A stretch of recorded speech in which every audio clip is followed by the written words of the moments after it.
شروع اللہ کا نام لے کر جو بڑا مہربان نہایت رحم والا ہے۔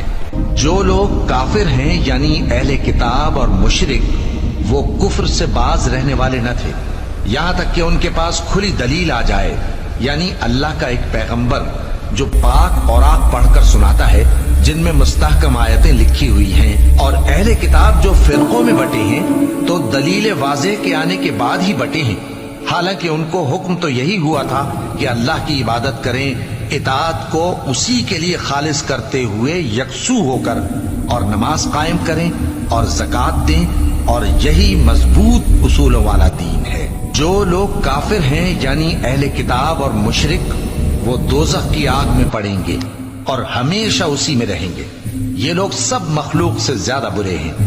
بے شک جو لوگ ایمان لائے اور نیک عمل کرتے رہے وہ تمام خلقت سے بہتر ہیں۔ ان کا صلہ